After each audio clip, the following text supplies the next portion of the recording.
FloKnows. Who cares? Hello and welcome back to the channel. This is my prediction for the UFC 316 show, Merab Dvalishvili versus Sean O'Malley 2. And we're gonna hop right into it. With the first fight of the night, we have the lightweights. We have Markel Medeiros versus Mark Choinsky. Excuse me about this fight. I have to say that it's a classic clash of prospects. They're both on an 8-fight winning streak. Choinsky's even undefeated. But I have to say that Medeiros in his career has already felt the step up in the UFC. His last win was just a split decision over how to call him. I want to say gatekeeper.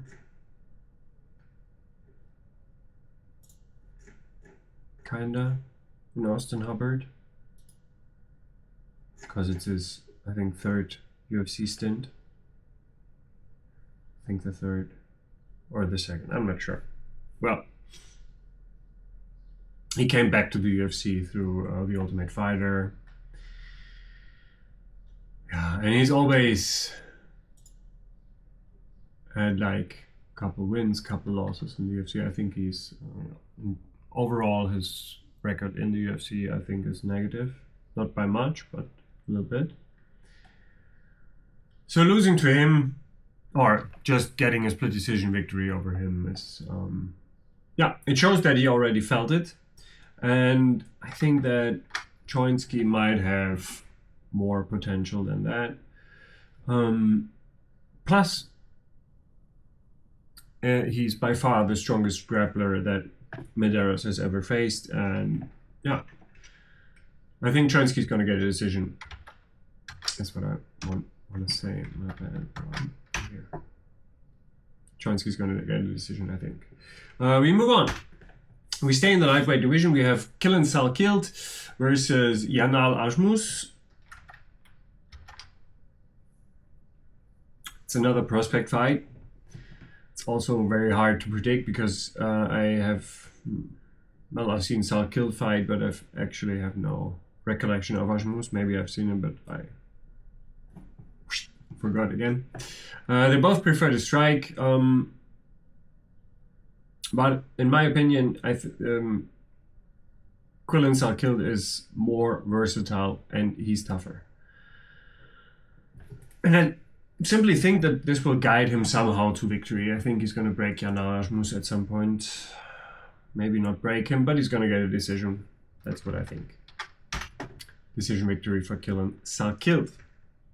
We move on. Featherweights, we have Jeka Zaragi. I'm trying this pronunciation, maybe it tracks. Let's see.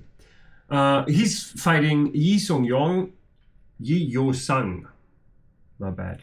Yi Yo Sang. I have to say, Yo seems to be well-rounded and he seems to be physically very, very strong. Both these factors might give Zaragi a lot of problems. I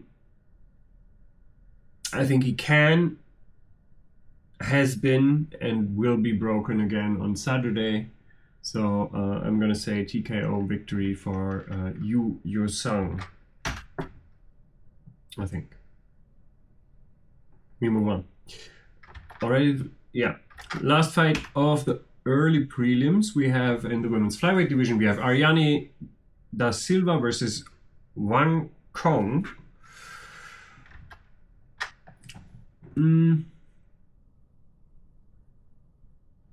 Ariane da Silva has lately only lost to higher ranked opposition. Wang Kong has struggled against the middle class, I'd say, of the flyweight division. So, like on paper, Da Silva should take this, but To be honest, I like Kong's striking, and I think it will be, I believe it will be very problematic for Ariane da Silva. And she's gonna, Van Kong, that is gonna take a decision, I think. Oh, I already put it there, my bad.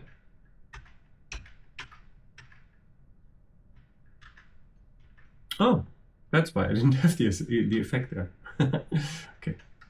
Well, I think Van Kong is going to take a decision. We move on to the prelims. We have in the welterweight division, we have Chaos Williams versus Andreas Gustafsson.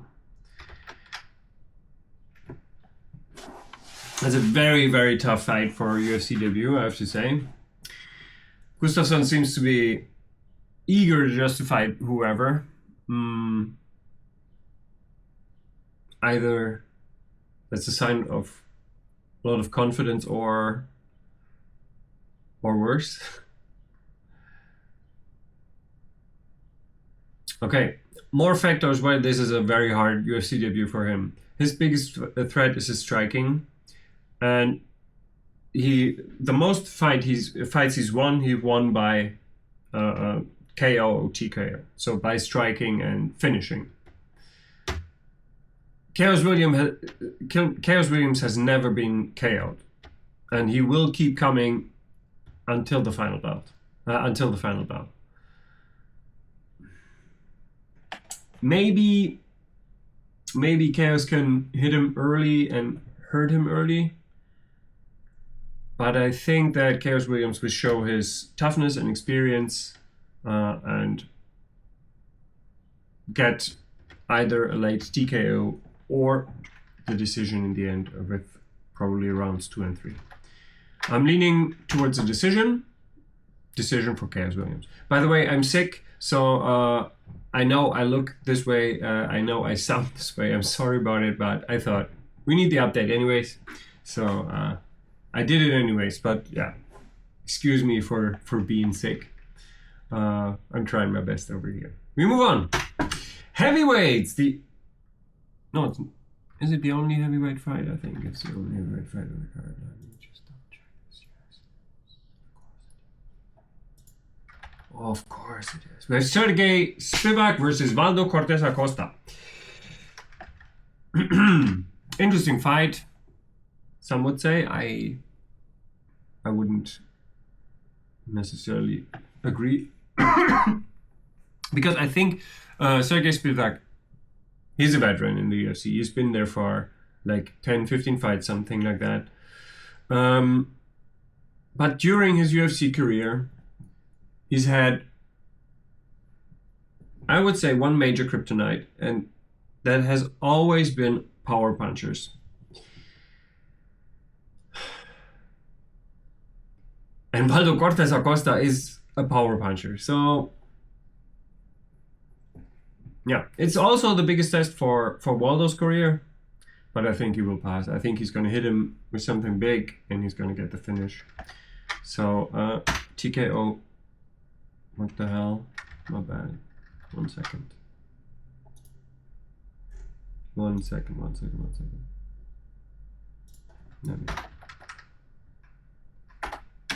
Let me do this quickly. There it is. And no, yes, there it is. Okay, no. Okay, my bad. Okay.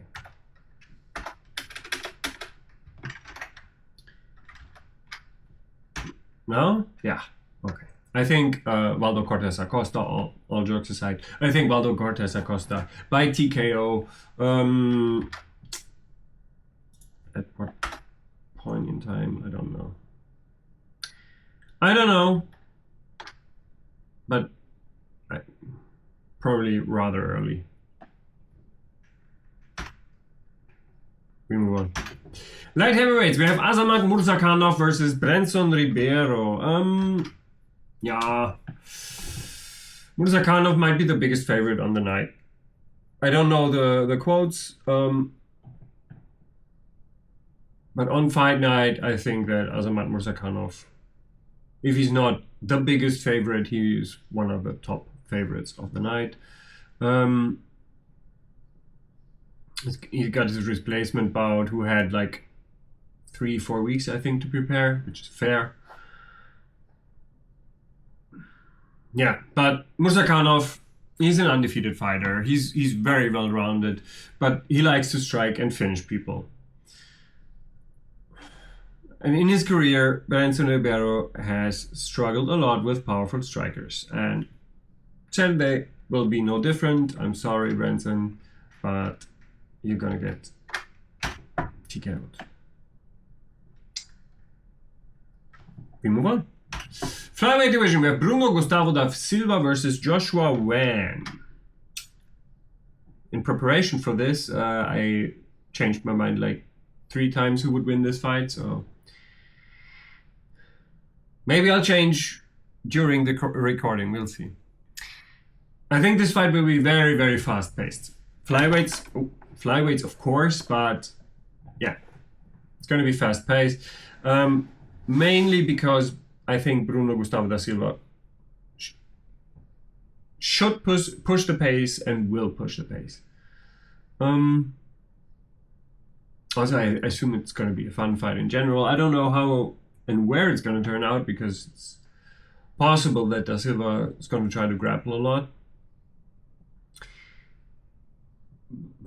But I see it as a fun stand-up fight. And hopefully I'm right. This fight can also be decided by who lands something clean first. They both have ridiculous knockout power, and whoever cracks the other one first might not win at that moment, but yeah, change the momentum of the fight in that moment and win from that moment on. I think the deciding factor on who's going to win on Saturday are going to be the changes that Bruno Gustavo da Silva has made after his, well, schooling by Manuel Kapp.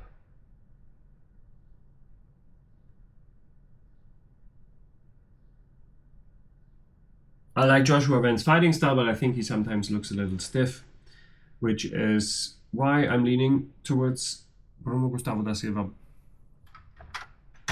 by TKO, actually. I really changed it like 3 times. At first I was leaning towards Joshua Van. Yeah, but then I thought of that he, for a flyweight, he looks too stiff in my eyes. And he gets hit. He only got knocked out once, but I think also in his other fights he is there to be hit. Let's say it like that. All right, we move on. We have the main card. We have welterweights. Vicente Luque versus Kevin Holland. It could be a great fight. I like the fight. I like both fighters. I do not like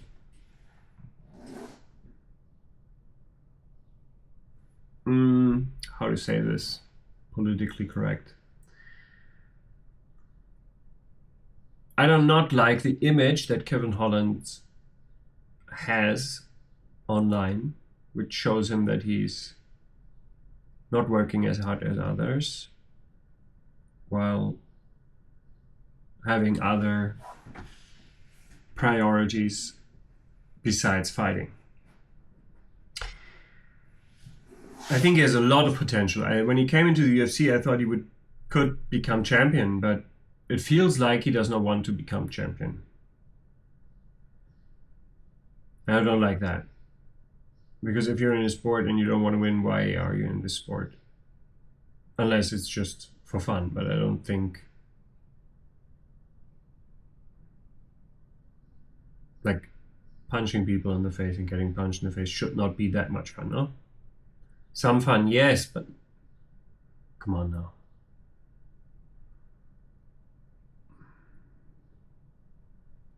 They're both coming off wins. They both have the ability to knock the other out. 1 second. Got a bug there. Sorry. But I'm not going with Kevin Holland in the near future. Unless he shows a much more dedicated version of himself in the upcoming fights. And stays at welterweight.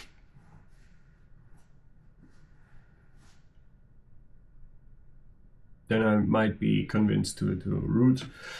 No. I often root for Kevin Holland still, but I could be expecting him to win again. But for now, I think that Luque is gonna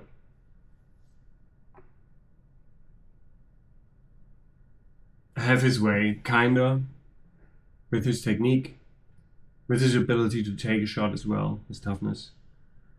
And also his submission threat is always there. Of course, Kevin Holland does have a submission threat of himself, but I think it's different. It's a kind of submission threat when you're getting attacked by an offensive grappler. But I don't think that's the way Vicente Luque is going in, unless he's going in for the kill, which is usually his anaconda choke. And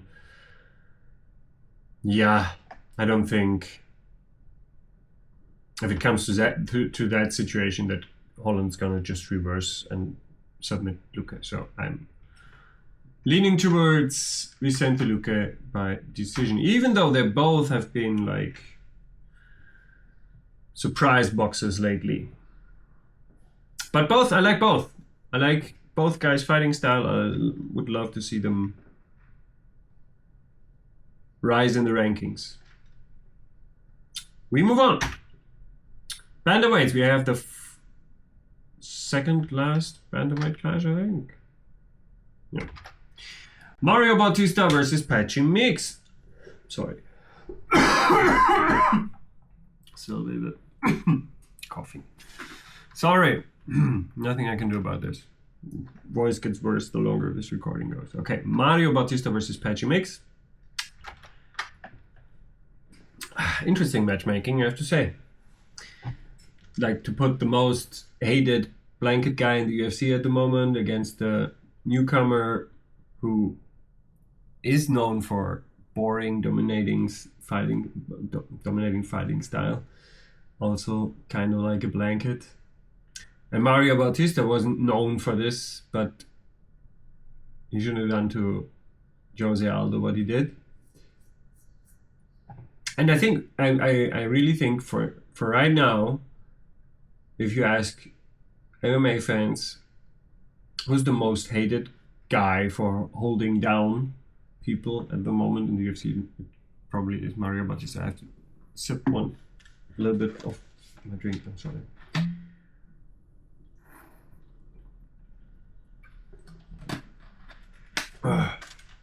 So dry, sorry. The intent of the UFC is clear here, I think.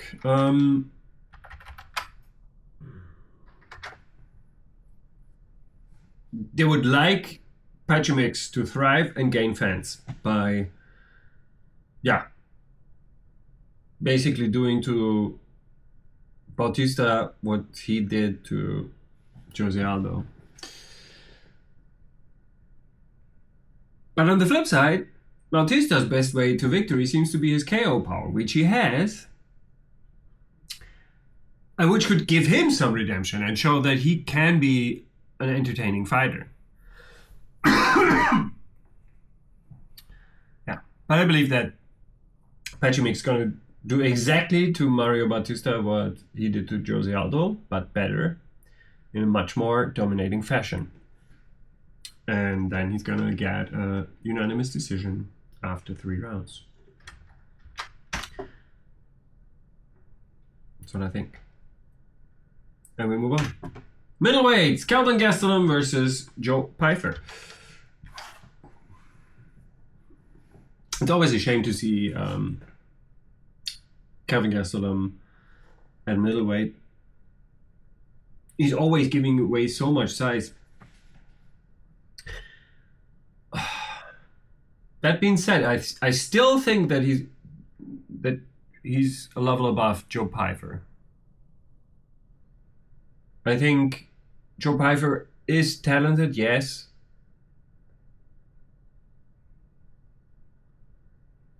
But the greedy in-your-face style of Kelvin Gastelum, like shaking his torso a little bit and moving his head a little bit, even though his head's huge and rather easy to hit, he still is able to take it whenever. He hasn't been knocked out ever. And he's swinging heat. And I don't think that Joe Pyfer's going to like that. He might have one round where he can get some offensive grappling going, but I don't think that Joe Pyfer is a good enough of a wrestler to dominate Kelvin Gastelum for more than a round. So the rest probably going to be stand-up, and I think Kelvin Gastelum's going to take this one. And in the future, I would love to see him lay a little bit off the tacos and a little bit more on the treadmill. And then there's still a run for welterweight champion to be made, I think. Especially right now. Especially right now. That's the division he should be aiming for. He's just... I'm not saying... I don't want to say he's too small, because he's shown already that he can basically knock any middleweight out.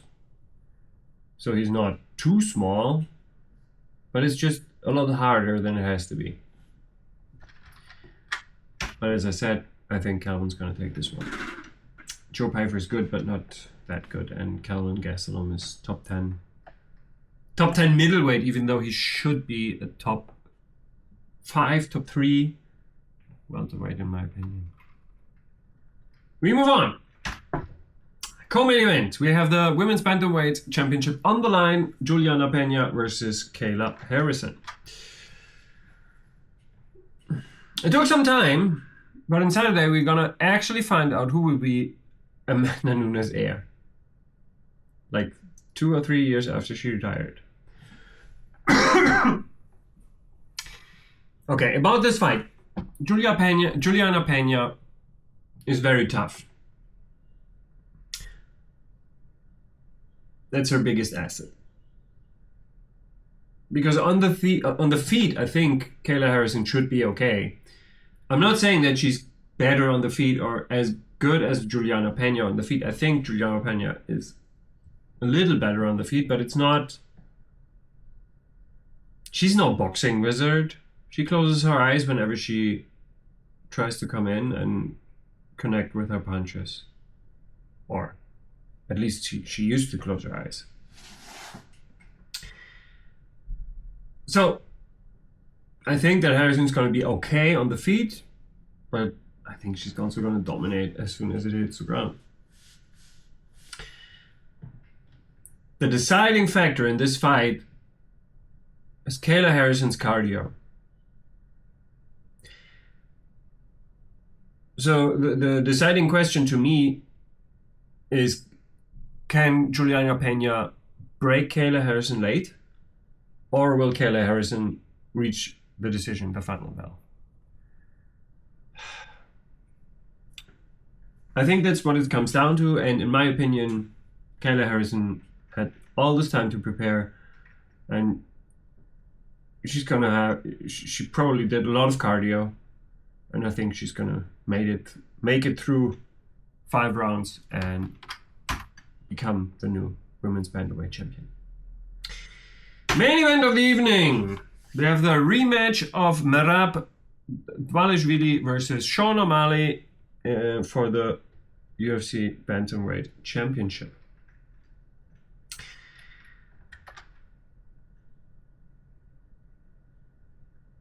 When I heard this fight was announced, I immediately thought, why? Why does he get this again? Because I did not believe that Sean O'Malley deserved his first shot at the title. First of all, he lost to Jan. And who else did he beat? So I didn't think he deserved it. Then he got a layup in his first defense. And then he finally got the number one contender and got destroyed. So no, I don't believe he deserved this immediate rematch, even though some scorecards were kind of close. Don't fool yourselves.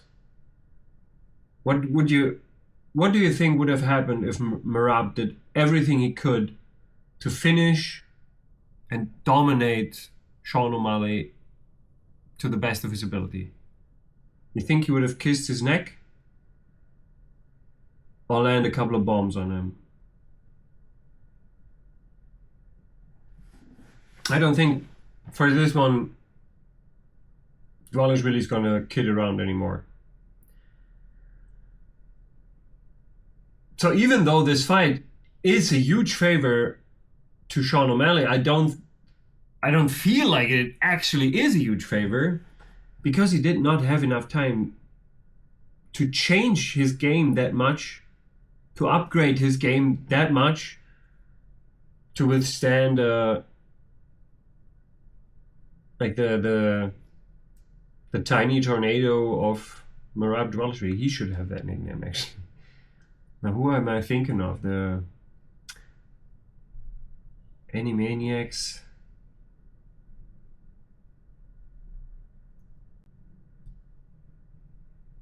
Tasmanian Devil. Merab Dvalishvili, the Tasmanian Devil. He's like a Tasmanian Devil in there. He's gonna run at you, try to hit you with something, try to take you down. It's a lot of volume, it's a lot of grappling, a lot of wrestling.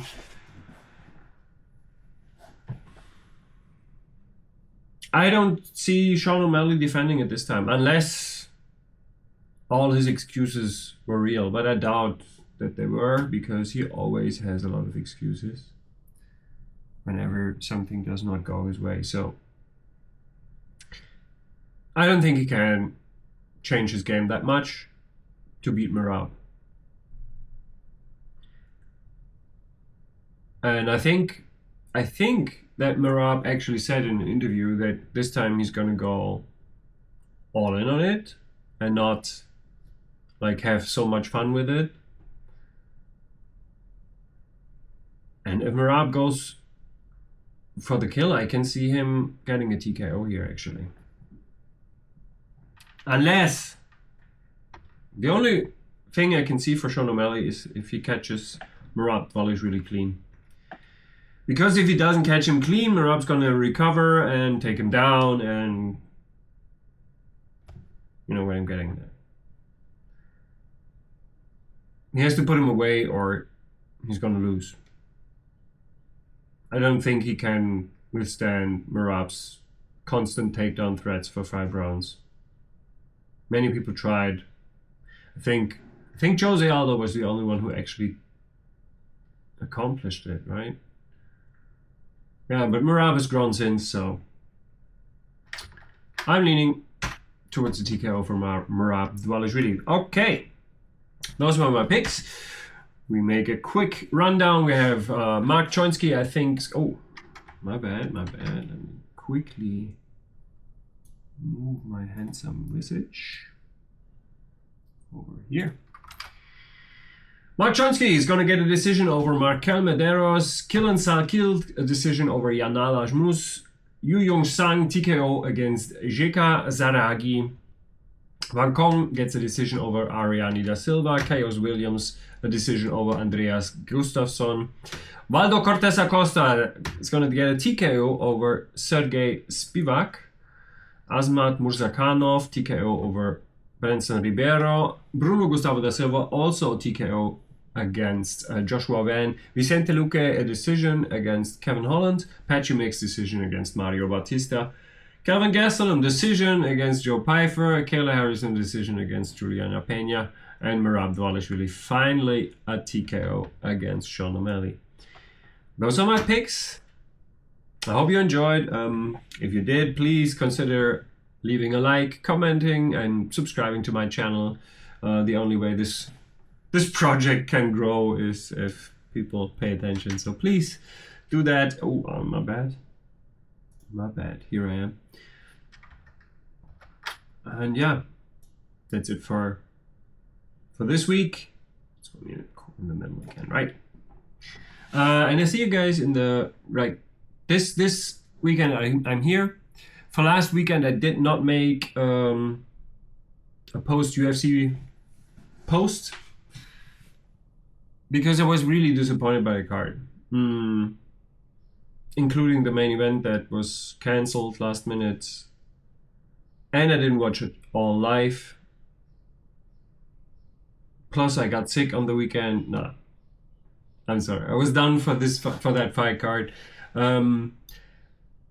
But sick or not, I'm gonna do a reaction video for the UFC 316 show. So stay tuned for that. Have a good week. Have a good day, whatever. And see you guys soon. Bye-bye.